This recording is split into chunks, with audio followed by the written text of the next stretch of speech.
আমার মনে একটাই দুঃখ, মনের মানুষ পাইলাম না। বলতেছে মনের মানুষ পাইলা না, এই কথাটা না বইলা বলা উচিত ছিল মানুষ হইলা না। বুঝতে পারছি, ঘড়ি দেখলাম আমরা 3টা বাজে। আপনাদের বলতে হবে না, একটু নীরব থাকেন, আমার কথাটা একটু শোনেন। মনের মানুষ পাইলাম না একটা বিষয়, মানুষ হইলাম না আরেকটা বিষয়। আমি গানটা গাইলাম, গানটা আপনি বাইলট করলেন, কারণ কি? আপনি বললেন তোমার আশেপাশে কত মানুষ আছে, আপনার মতো মানুষ এই কথাটা বলতে পারলো বাবা? আশেপাশে মানুষ থাকলেই কি প্রকৃতপক্ষে তারা মানুষ? মানুষ কারা? আপনি গানের মধ্যে বলেছিলেন মানুষ দিয়ে আল্লাহ ফুটাইয়াছে ফুল, এই মানুষ হলো একমাত্র মোহাম্মদ রাসূল।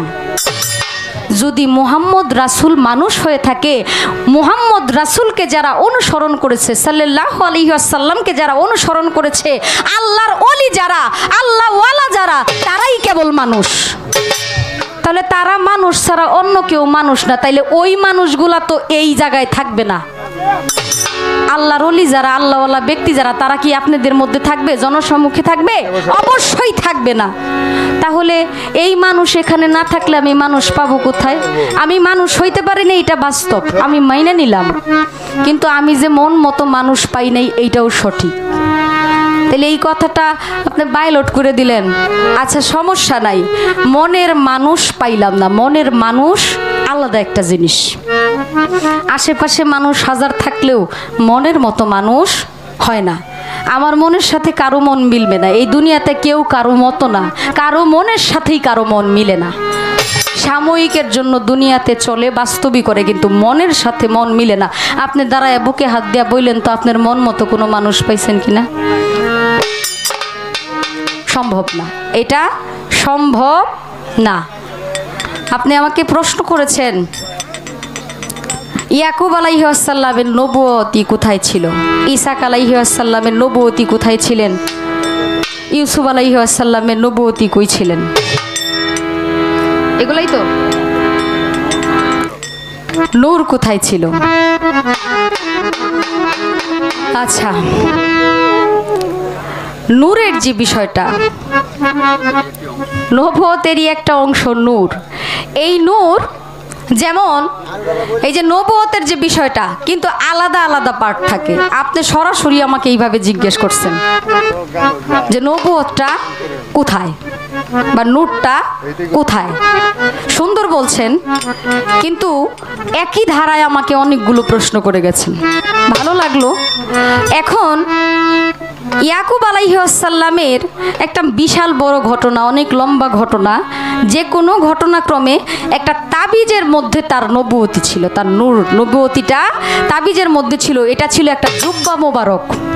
সেই জুব্বাটা এমনই আল্লাহ প্রদত্ত ছিল, এই জুব্বাটা যদি কেউ নবুয়ত প্রাপ্ত নবী হইতো, সে যদি প্রকৃতই নবী হইতো, সেই জুব্বাটা পরার সঙ্গে সঙ্গে অটোমেটিক বড় হয়ে যাইত, মানে যে যতটুকু তার শরীরে ততটুকু ভাবে লেগে যাইত অটোমেটিক।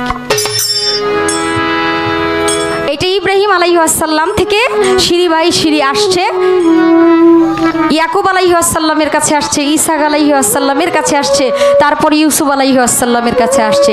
ইউসুফ আলাইহিস সালামের সারা অঙ্গেই নূর ছিল, নবুয়তি ছিল, কারণ তার চেহারা এতই সুন্দর ছিল, মিশরের যত বড় বড় আমির বা বাদশাদের স্ত্রী ছিল, সকলেই ইউসুফ নবীর রূপে একদম পাগলের মতো ছিল।